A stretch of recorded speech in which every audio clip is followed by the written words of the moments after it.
भूत प्रेत भी करते थे मजिया वाले बाबा का सम्मान। आइए आप लोगों को एक बार फिर भूतों के साम्राज्य में ले चलता हूँ। भूतों से मिलवाता हूँ और एक सुनी हुई काल्पनिक घटना सुनाता हूँ। यह घटना हमारे गांव के एक बुजुर्ग पंडित जी बताते थे और पंडित जी जब यह आपबीती सुनाते थे तो सुनने वालों के रोंगटे खड़े हो जाते थे। ऐसा लगता था कि यह घटना वास्तविक है और अभी आंखों के सामने ही घट रही है। वे बुजुर्ग पंडित जी जब इस घटना का वर्णन करते थे तो उनके चेहरे पर अजीब से भाव आते जाते थे जिससे सुनने वाले को एक अजीब रोमांच की अनुभूति होती थी। पंडित जी एक ही सांस में यह पूरी घटना सुना जाते थे। तो आइए देर किस बात की, हम लोग भी सुन लेते हैं इस घटना को। अड़ा सा इंतजार और कर लेते हैं। सीधे कहानी पर पहुंचने से अच्छा है कि कथानक को मजबूती प्रदान करने के लिए थोड़ी पृष्ठभूमि पर भी नजर डाल लेते हैं। बात यही कोई 60-65 साल पहले की होगी और तब यह आपबीती सुनाने वाले पंडित जी 20-22 साल के रहे होंगे। उस समय हमारे गांव के लोग बाजार करने के लिए पत्थरदेवा या तरकुलवा जाते थे। वैसे आजकल कंचनपुर ही क्यों हर छोटे बड़े चौराहों पर बाजार लगनी शुरू हो गई है। हमारे गांव के लोगों को पत्थरदेवा सीधा पड़ता लगता है जबकि तरकुलवा थोड़ा सा उल्टा। आजकल तरकुलवा में शनि और मंगल को बहुत ही बड़ा बाजार लगता है। दूर दूर के व्यापारी यहाँ आते हैं और अनाज आदि की खरीदारी करते हैं। तो शनि और मंगल को हमारे गांव के किसान लोग तरकुलवा का रुख करते हैं, पर दैनिक उपयोग में आने वाली वस्तुओं की खरीदारी यानी नून तेल मिर्च मसाला आदि के लिए हमारे गांव के लोग पत्थरदेवा ही जाते हैं। हाँ, एक अंतर जरूर आ गया है। आज बाजार करने लोग खुरहरिया रास्ते पगडंडियों आदि से पैदल नहीं जाते बल्कि पक्की सड़क से होकर जाते हैं और वह भी वाहन आदि पर सवार होकर, जबकि पिछले समय में लोग पैदल और वह भी खुरहुरिया रास्ते से तिरछे बाजार करने जाते थे ताकि जल्दी से पहुंच जाएं। ये खुरहुरिया रास्ते लोगों के आने जाने से अपने आप बन जाते थे। उस समय ये खुरहुरिया रास्ते या पगडंडियां बहुत ही सुनसान हुआ करती थीं और मूंज आदि छोटे मोटे पौधों से कभी कभी ढक जाती थीं। दोपहर और दिन डूबने के बाद तो इन खुरहुरिया रास्तों और पगडंडियों पर कभी कभी ही कोई इक्के दुक्के आदमी दिखाई दे जाते थे। इन खुरहुरिया रास्तों और पगडंडियों के अगल बगल में कहीं कहीं दूर तक फैले हुए खेत होते थे तो कहीं कहीं भयावह बियावान छोटे मोटे जंगल या पुरखे पुरनियों द्वारा लगाए हुए बाग बगीचे। उस समय हमारे गांव के लोग पत्थरदेवा इसी प्रकार की एक पगडंडी से होकर जाते थे, जो एक नहर को पार करते हुए सुनसान बाग बगीचों मुंजहानी आदि से होकर गुजरती थी।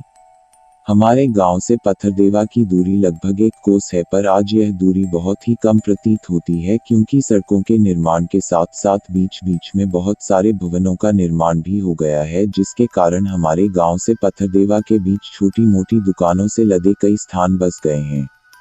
आजकल जंगलों बाग बगीचों आदि को काटकर समतल खेत या पक्के घर बना दिए गए हैं। यानी सब मिला जुला कर कहूं तो पत्थरदेवा हमारे गांव से ही समझिए दिख रहा है। तो आइए अब मजिया वाले बाबा की जयकार करते हुए हनुमान जी की दुहाई देते हुए सीधे कहानी की ओर रुख करते हैं। पंडित जी की उस रोमांचक भूत ही कहानी को अब और भूत ही न बनाते हुए सुना ही देता हूँ। एक बार की बात है कि हमारे गांव के वे पंडित जी पत्थरदेवा बाजार करने गए। दिन ढल चुका था और शाम हो गई थी। पत्थरदेवा में उनका मामाहार भी था। बाजार में उनके मामा मिल गए और उन्हें घर चलने के लिए आग्रह करने लगे। पंडित जी ने कहा कि फिर कभी आऊंगा तो घर पर चलूंगा, अभी मुझे कुछ जरूरी सामान लेकर घर पर जाना है क्योंकि मैं अकेला अकेला आदमी हूँ और घर के साथ गाय गोरू की भी देखभाल करनी है। पर पंडित जी के मामा माने नहीं और उन्हें अपने घर पर लेकर चले गए। पंडित जी जल्दी जल्दी में मामी का दिया हुआ भुजा भरी खाए, रस पिए और फिर आने का वादा करके वहां से चलने को हुए। उनके मामा ने कहा कि रात हो चुकी है, कहो तो मैं चलकर छोड़ देता हूँ या रुक जाओ, कल चले जाना। पर पंडित जी को तो अपनी गाय दिखाई दे रही थी जो दोनों जून लगती थी और एक वर्ड यानी एक आदमी के अलावा वह दूसरे को दूहने नहीं देती थी, हो गई थी। पंडित जी अपनी निडरता का परिचय देते हुए मामा से बोले कि मैं अकेले चला जाऊंगा, आप कष्ट न करें। इतना कहकर पंडित मामा के घर से निकलकर अपने गांव की ओर चल दिए। अब लगभग रात के 8-9 बज चुके थे। जिस पगडंडी से होकर हमारे गांव के लोग पत्थरदेवा आते जाते थे, वह पगडंडी एक बहुत ही घनी और भयावह बगीचे से होकर गुजरती थी। इस बगीचे में आम, महुआ, जामुन इत्यादि पेड़ों की बहुलता थी, पर बीच बीच में कहीं कहीं बरगद जैसे बड़े पेड़ भी शोभायमान थे। इस बगीचे को मजिया वाली बारी के नाम से जाना जाता था। यह बारी, बगीचा, सिधावे नामक गांव के पास थी। आज भी इसका नाम वही है, पर इसका अस्तित्व खत्म होने की कगार पर है। लगभग सारे पेड़ काटे जा चुके हैं। आज हम भले कहते फिरते हैं कि एक पेड़ 100 पुत्र समाना, पर मन का भाव रहता है 100 कांटों पर एक भी न लगाना। शायद हमें पता नहीं कि इन पेड़ पौधों की हत्या कर हम अपने वजूद को ही मिटाने पर लगे हुए हैं। जब हमारे गांव के पंडित जी इस बगीचे में पहुंचे तो उनकी हिम्मत जवाब देने लगी। उनकी सांसें तेज और शरीर पसीने से तरबतर। कारण यह था कि पगडंडी पर आगे भूत प्रेतों का जमावड़ा था और वे चिक्का, कबड्डी आदि खेल खेलने में लगे हुए थे। उन भूत प्रेतों के भयावह रूप, उनकी चीख पुकार, मारपीट किसी भी हिम्मती और हनुमान भक्त को भी मूर्छित करने के लिए पर्याप्त थी। पंडित जी की सुने तो लगभग 100 से ऊपर भूत भूतनी थे और ऐसा लग रहा था कि मेला लगा हुआ हो। भूत प्रेतों की डरावनी आवाज सुनकर ऐसा लगता था कि कलेजा मुंह को आ जाएगा। पूरा शरीर कांपने लगा था। मुंह से आवाज भी नहीं निकल पा रही थी कि हनुमान चालीसा ही पढ़ा जाए। पर ये भूत प्रेत पंडित जी से अनजान होकर खेल खेलने में ही लगे हुए थे।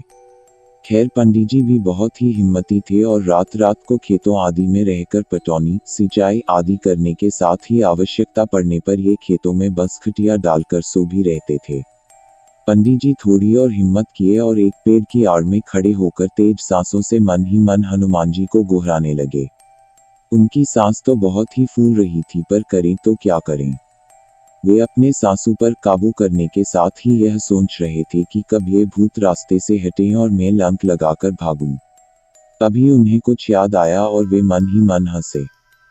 उनके दिमाग में कौन था कि अरे यह तो मजिया वाले बाबा का क्षेत्र है, फिर मैं क्यों डर रहा हूँ। अभी वे मन ही मन यही सोच रहे थे कि तभी अचानक उनके कानों में खड़ाऊं की चट चट की आवाज सुनाई देने लगी। खड़ाऊं की आती इस आवाज से उनका डर थोड़ा कम हुआ और कुछ हिम्मत बंधी। धीरे धीरे वह आवाज और तेज होने लगी और देखते ही देखते उनके पास एक स्वर्ण शरीर का लंबा चौड़ा व्यक्ति, जो केवल एक सफेद धोती पहने हुए था और उसके कंधे से सफेद गमछा झूल रहा था, प्रकट हुआ। उसके ललाट का तेज उस अंधियारी रात में भी स्पष्ट दिख रहा था। उस अलौकिक आत्मा के दर्शन मात्र से पंडित जी पूरी तरह से बेखौफ और आनंदित हो गए और बार बार उस स्वर्णिम विराट पुरुष के मुखमंडल की ओर नजर ले जा रहे थे। पर उस विराट पुरुष के मुखमंडल पर इतना तेज था कि पंडित जी की आंखें टिक नहीं पा रही थीं और चौंधिया रही थीं। पंडित जी के अनुसार उस महापुरुष के पूरे शरीर से ही आभा निकल रही थी। पंडित जी अभी कुछ कहते उससे पहले ही उस अलौकिक पुरुष ने पंडित जी से पूछा, आपको डर लग रहा है क्या? पंडित जी ने स्वकारोक्ति में केवल अपनी मुंडी हिला दी। फिर उस अलौकिक पुरुष ने कहा, डरने की कोई बात नहीं, आप तो निडर जान पड़ते हैं। खैर, आप आगे आगे चलिए और मैं आपके पीछे पीछे आपके गांव तक आता हूँ। उस अलौकिक पुरुष की इतनी बात सुनते ही पंडित जी तेज कदमों से पगडंडी पर चलने लगे और उनके पीछे पीछे वही खड़ाऊं की चट चट की तेज आवाज। दूर दूर तक भूत प्रेतों का नामो निशान नहीं और अब पंडित जी भी निडर मन से अपने मार्ग पर अग्रसर थे। पंडित जी ने बताया कि खड़ाऊं की तेज आवाज आते ही सभी भूत प्रेत रफू चक्कर हो गए थे।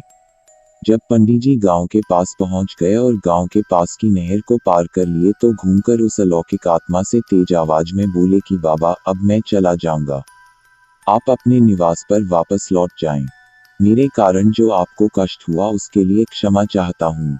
उस समय वह आत्मा उनसे कुछ 20-25 मीटर की दूरी पर नहर के इस पार ही थी। इसके बाद पंडित जी उस महामानव को प्रणाम किए और घर की ओर तेज कदमों से चल पड़े।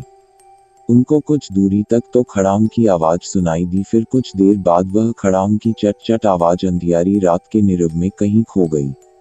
पंडित जी उस अलौकिक आत्मा का मन ही मन गुणगान करते हुए घर पहुंचे। वे बहुत ही प्रफुल्लित लग रहे थे। सुबह सुबह यह बात पूरे गांव में फैल गई। उनके घर और गांव गड़ा के लोगों को पूरा विश्वास था कि यह मजिया वाले बाबा ही थे, क्योंकि मजिया वाले बाबा का सम्मान सब लोग करते थे, यहाँ तक कि भूत प्रेत भी। तभी तो उस रास्ते से कोई भी आसानी से कभी भी आ जा सकता था और भूत प्रेत भी मजिया वाले बाबा के डर से किसी का नुकसान नहीं पहुंचाते थे। हाँ, यह अलग बात थी कि इन भूत प्रेतों से लोग खुद ही डर जाते थे। धन्य है भारतीय संस्कृति जिसे हर वस्तु में देवत्व नजर आता है। हर बगीचे आदि का एक अधिकारी देव होता है। तो मजिया वाली बारी के देवता थे मजिया वाले बाबा। आप भी मेरे साथ प्रेम से बोलिए, मजिया वाले बाबा की जय। महानुभाव, यहाँ दी गई कहानियाँ काल्पनिकता पर आधारित होती हैं। इन्हें मनोरंजन के रूप में पढ़ें, समझें। इन्हें दिल व दिमाग में न बैठाएं, पर हाँ, साथ ही ये कहानियाँ आपको कैसी लगती हैं, जरूर बताएं।